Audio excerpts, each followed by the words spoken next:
L'histoire commence il y a environ 65 millions d'années, lorsque les dinosaures régnaient sur la Terre. Parmi ces dinosaures, il y avait un dinosaure nommé Henri qui a construit une ferme avec sa femme au pied de la montagne. Le mari et la femme sont très travailleurs et cultivent du maïs dans leur ferme. Un jour, la femme d'Henri l'a appelé et sa femme a pondu 3 œufs. Les 2 premiers étaient les plus petits, l'autre était relativement gros. Après une longue attente, le premier œuf éclot et une petite fille en sort. Henri l'appelle Libby. Puis un autre œuf éclot et un petit dinosaure espiègle voit le jour. Cette fois, le bébé s'appelle Buck. Henri attend ensuite l'éclosion du plus gros œuf. Buck casse malicieusement l'œuf avec un bâton, mais à la surprise générale, le plus petit bébé sort du plus gros œuf et on l'appelle Arlo. Les enfants grandissent lentement. Buck et Libby sont très agités et espiègles. Arlo, quant à lui, est très petit et timide. Buck et Libby aident leurs parents et Arlo fait de petites choses avec sa mère, mais il fait beaucoup d'erreurs car il est très craintif. Ensuite, il stocke le maïs dans une grange faite de pierre afin de pouvoir le manger plus tard. Maintenant, Henri et sa femme dessinent leurs empreintes sur cette grange, l'une après l'autre. Tous les enfants commencent à les supplier d'apposer eux aussi leurs empreintes sur la grange. Mais Henri dit, les enfants, ce n'est pas n'importe quelle empreinte. Cette empreinte est un symbole de votre valeur. Si vous voulez laisser votre empreinte ici, vous devez prouver votre valeur. Pour prouver sa valeur, Buck arrache plusieurs arbres avec sa bouche et crée une vaste zone propice à la culture, et il y peint également ses empreintes. Libby, quant à elle, a prouvé sa valeur en cultivant un terrain entier avec sa mère. Libby est donc également qualifiée pour y laisser ses empreintes. Mais comment le pauvre Arlo peut-il prouver sa valeur? Il n'a même pas le courage d'affronter les poulets. Le soir, le père d'Arlo le réveille et l'emmène dans un champ, où Henri lui dit que les meilleures choses au monde ne peuvent être réalisées qu'en surmontant la peur. Henri commence à courir dans le champ avec Arlo et des milliers de lucioles se mettent à voler autour de lui. Le lendemain, Henri voit un animal voler du maïs dans leur grange. Henri trouve alors un piège pour attraper la bête. Il apprend ensuite à Arlo comment attraper et tuer la bête. Henri dit aussi à Arlo que ce sera l'épreuve de ta bravoure, et il monte la garde pour prouver sa valeur. Au bout d'un moment, quelque chose se prend dans le piège. Arlo avance lentement et voit qu'un petit néandertalien s'est pris dans le piège. Arlo éprouve de la tendresse pour le bébé humain et le libère. Après avoir vu cela, Henri dit que si le grain est volé, ils mourront de faim en hiver. Ils suivent les traces de cet enfant sauvage, mais la nuit tombe. Henri dit à son fils de se souvenir de cette rivière, car en suivant la rive, il trouvera la montagne pour rentrer chez lui. Mais soudain, Arlo se casse la jambe après avoir été heurté par un rocher. Henri, voyant l'état de son fils, décide qu'ils doivent rentrer à la maison. Malheureusement, une terrible inondation se déclenche soudainement, et Henri se met à courir avec Arlo pour échapper à l'inondation. Henri parvient à sauver Arlo de l'inondation imminente, mais son père se noie dans les eaux de la rivière. Après cette tragédie, Arlo retourne à la maison et essaie toujours d'aider sa mère dans les travaux lourds. Un jour, Arlo va ranger le maïs dans la grange, mais il revoit le bébé. Arlo est très en colère contre la bête car son père est mort à cause d'elle.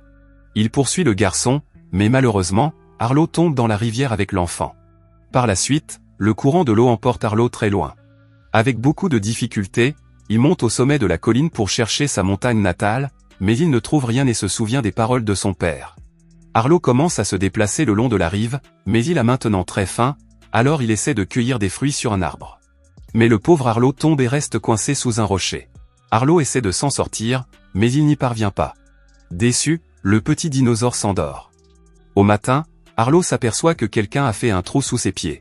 Il réussit facilement à sortir son pied du rocher, et ce trou a été fait par le petit néandertalien. Peu après, il commence à pleuvoir et Arlo voit quelque chose venir vers lui sous l'herbe. Arlo est terrifié, mais c'est alors que le bébé apparaît dans l'herbe. Le bébé offre un caméléon à Arlo, mais celui-ci le regarde avec étonnement car il ne mange que de l'herbe et des fruits. L'enfant de Néandertal se rend compte qu'Arlo ne mange peut-être pas le caméléon, alors il prend un scarabée. En voyant cela, Arlo se met à vomir. Cette fois, il se rend compte qu'Arlo ne mange pas non plus d'insectes, alors il lui apporte une tige pleine de fruits et finalement Arlo mange le fruit en le goûtant. Cette fois, l'enfant emmène Arlo à un arbre où il y a beaucoup de fruits. En voyant tant de fruits mûrs sur l'arbre, Arlo ne peut pas contrôler son appétit et il court vers l'arbre malgré l'interdiction de l'enfant.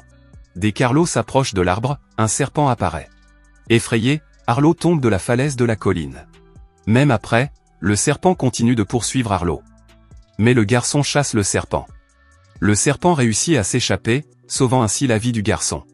Petit à petit, Arlo et le garçon deviennent de bons amis, et Arlo l'appelle Spot. Il commence à se promener le long de la rivière.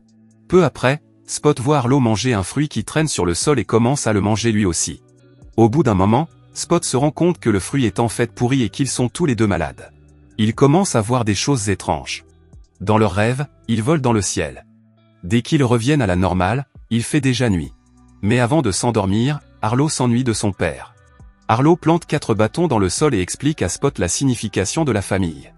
Il montre les 4 bâtons et dit qu'il s'agit de ses parents, de son frère, de sa sœur et de lui-même, et que tous ensemble, ils forment sa famille. Arlo pense que Spot n'a rien compris, mais Spot met 3 bâtons dans le sol et trace un cercle autour d'eux. Arlo comprend qu'il s'agit des parents du petit humain et de Spot lui-même, mais Spot jette le père et la mère par terre et les enterre dans le sable. Cela signifie que son père et sa mère sont morts et Arlo est très contrarié par ce fait. Ensuite, Arlo jette le bâton de son père par terre et le recouvre de sable. Ils pleurent ensuite tous les deux en regardant le ciel. Mais une terrible tempête arrive et l'hiver s'installe. Avec beaucoup de difficultés, ils se sauvent tous les deux de la terrible tempête. Une fois la tempête calmée, ils constatent que tout ce qui les entoure a gelé à cause du froid extrême. Arlo se rend compte qu'il s'est éloigné de la rivière pour échapper à la tempête. Il ne voit plus de rivière autour de lui. À ce moment-là, Arlo aperçoit des oiseaux qui volent dans le ciel. Arlo crie à l'aide, mais ces oiseaux sont en fait des oiseaux monstres. Au lieu de l'aider, ils poursuivent Arlo et Spot. Ils courent tous les deux pour sauver leur vie et finissent par atteindre la zone des dinosaures tyrannosaures. Ces dinosaures ont l'air terrifiants, mais ils ont en fait un bon cœur. Ces 2 dinosaures T-Rex sont frères et ils chassent les oiseaux carnivores et sauvent Arlo et Spot. C'est alors que le père des 2 T-Rex arrive. Le père dit qu'ils doivent trouver le troupeau de buffles sauvages. Arlo dit alors que Spot peut trouver n'importe quoi en suivant les odeurs. En entendant cela, ils sortent un morceau de peau de bison sauvage sec et le laissent le sentir, et Spot part à la chasse. Il parcourt un long chemin pour atteindre le troupeau de bisons, mais ce groupe de bisons appartient à un groupe de dinosaures vélociraptors. L'équipe de dinosaures T-Rex se bat courageusement contre eux et parvient finalement à les chasser. Arlo lui-même les aide dans cette tâche. Finalement, ils réussissent à capturer le troupeau de buffles. Le soir, ils s'assoient tous près du feu et se racontent leurs histoires. Ici, les puissants T-Rex disent à Arlo que demain matin, ils l'emmèneront au bord de la rivière. Le lendemain matin, le groupe de dinosaures T-Rex part avec le troupeau pour emmener Arlo au bord de la rivière. Après avoir parcouru une certaine distance, Arlo aperçoit la montagne près de sa maison. En suivant la montagne, Arlo peut rentrer chez lui. Voyant cela, Arlo se met à danser. Il prend Spot sur ses épaules et commence à courir vers la montagne. Tous deux se mettent à crier de joie. C'est alors qu'ils se rendent compte que quelqu'un d'autre les suit. Au bout d'un moment, ils aperçoivent un néandertalien qui se tient là. Spot est surpris et commence à s'approcher de lui, mais Arlo tient beaucoup à Spot et ne veut pas le perdre. Il prend donc Spot sur ses épaules et tous deux recommencent à marcher vers la montagne. Arlo dit à Spot qu'il peut rester avec nous dans notre maison et manger beaucoup de maïs. Alors qu'ils sont heureux de rentrer chez eux, des nuages noirs apparaissent dans le ciel. Des orages apparaissent autour d'eux.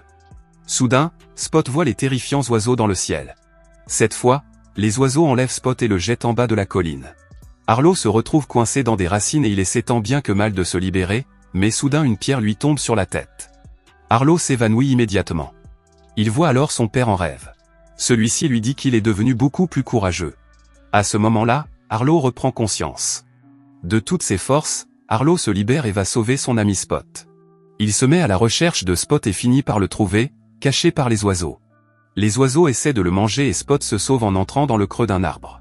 Cette fois-ci, avec courage, Arlo court vers les oiseaux pour sauver son ami.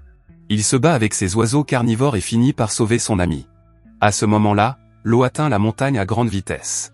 Cette fois, Arlo saute dans l'eau pour sauver son ami. Après de grandes difficultés, il rejoint son ami. Finalement, Arlo et son ami atteignent la rive. Arlo est très heureux de voir son ami en vie. Il a enfin réussi. Il a sauvé son ami. Après cela, Arlo reprend le chemin de la maison, portant Spot sur son dos. Mais en chemin, il rencontre à nouveau l'homme de Néandertal. Cette fois, il a emmené toute sa famille avec lui et Spot retourne auprès des siens. Le groupe de Néandertaliens l'accueille en le serrant dans ses bras. De l'autre côté, Arlo regarde son ami qui a enfin retrouvé sa famille. Arlo laisse Spot avec sa nouvelle famille, même si son esprit souffre beaucoup parce qu'il est maintenant seul. Spot serre son ami le plus proche dans ses bras et lui fait un dernier adieu, puis part avec sa nouvelle famille. Après cela, Arlo commence à se diriger vers sa destination. Voyant la mère d'Arlo, elle se précipite vers lui et le serre tendrement dans ses bras. Buck et Libby courent également vers leur frère perdu et l'embrassent.